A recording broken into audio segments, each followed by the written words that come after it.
তোর মাল লেগা মায়া লাগে রে, অনেক বুঝাইছিলাম যাইস না পপি পস্তাবি, অনেক বুঝাইছিলাম শুনলো না। আজকে তোর মা পায়ের উপরে পা তুইলা খাইল। ওই তোর আমি কইছি না মানুষের বাসায় যে বেশি কথা কবি না, চুপচাপ বয়ে থাকবি, বয় না। পোলার উপরে জিদ দেয় না রে পপি, দোষ তোর না, দোষ তো তোর, সবই উপরওয়ালার খেলা। কি খেলা দেখাইলা রে মাওলা, দিল খুশ। হ্যাঁ মা, হ্যাঁ খালা আইছে তো, হ্যাঁ কাম করতেছে। আরে খালা তো সেই কাম করে, ঘর তো পুরো ফকফকা বানায় লাইছে। পাইলা কই এই খালা রে?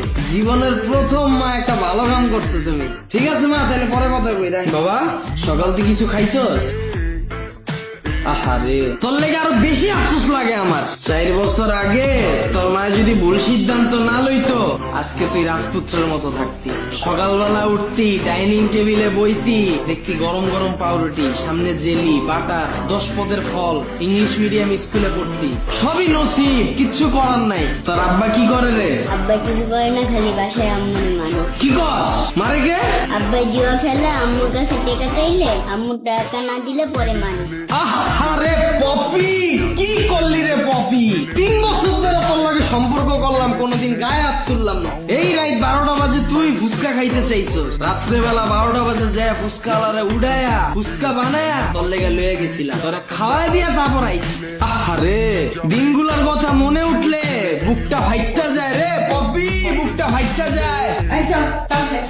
আরে খালা, কাপড় তো কয়টা রয়ে গেছিল, ধুয়ে যাইতেন। আপনার আম্মা আমার এক কামের কথা কইছে, যেদিন ঘর ঝাড়ু দেবো ওইদিন ঘরে ঝাড়ু দেবো। আরে মায়ে তো গেছে দেশে, কাপড়টি ধুইব কেডা? এটা কি আমি জানি? আম্মা বেতন কত ধরছে? 800। ঠিক আছে, এই মাসে আমি আরো 800 বাড়াই দিব। এই মাসে 2 কাম কর, আম্মা দেশের তাইলে পরে 1 কাম করিস। কালকেতে কাপড় পাউডার ভিজিয়ে রাখবেন। আমি এক বাসায় কাম করি না, আমার আরো 10 বাসায় কাম করা লাগে, বুঝছেন? তোর মায় 10 বাসায় কাম কইরা 10,000 টাকাও পায় না। আর এই আমারে 3 বছর আগে 10,000 টাকার চাকরি করে দীক্ষা ছাইরা গেছিল। নসিব আসলেই একটা জিনিস রে, কারে কোন কই লয়ে যায় কি দেখায় কেউ কইতে পারে। তুই কই থাকস রে? ফলপট্টি বস্তিতে। কি কস? বস্তিতে থাকস? বৃষ্টি পড়ে না? বৃষ্টি এলে পানি পরে, আম্মু বদনা দিয়ে রাখি।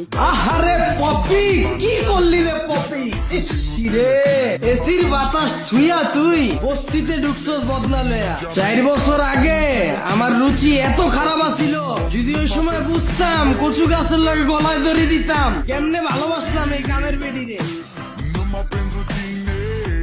আহারে পপি রে পপি। এই আমি আপনার বাসায় কাম করব না, এই চলো।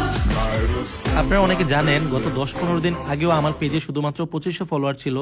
সো আমি কিভাবে শুধুমাত্র নাটক আপলোড দিয়ে এই 10-15 দিনে প্রায় 60,000 ফলোয়ার করে ফেললাম, এই বিষয়টাই আমি আপনাদের শেখাবো। আপনি নাটক আপলোড দিয়েও কিভাবে ইনকাম করতে পারবেন এবং খুব কম সময়ে আপনার পেজে ফলোয়ার নিতে পারবেন। আমি আপনাদের ভিডিও কলে আলাদাভাবে শেখাবো আপনি কিভাবে নাটকের ভিডিও এডিট করবেন, আপনি কিভাবে নাটকের কালারটা এডিট করবেন যেন সবার কাছে অনেক আকর্ষণীয় হয় দেখতে, আপনি কিভাবে আপনার ভিডিওতে লোগো অ্যাড করবেন, অথবা আপনি কিভাবে আপনার ভিডিওর মিউজিক এডিট করবেন যেন আপনার ভিডিওতে কপিরাইট না আসে। এই সকল কিছু জানতে আমাকে ইনবক্স করুন। অবশ্যই এটা পেড সার্ভিস। আমি যখন আপনাদেরকে সময় দেব, আপনাদেরও উচিত আমার সেই সময়ের মূল্য দেয়া। ধন্যবাদ।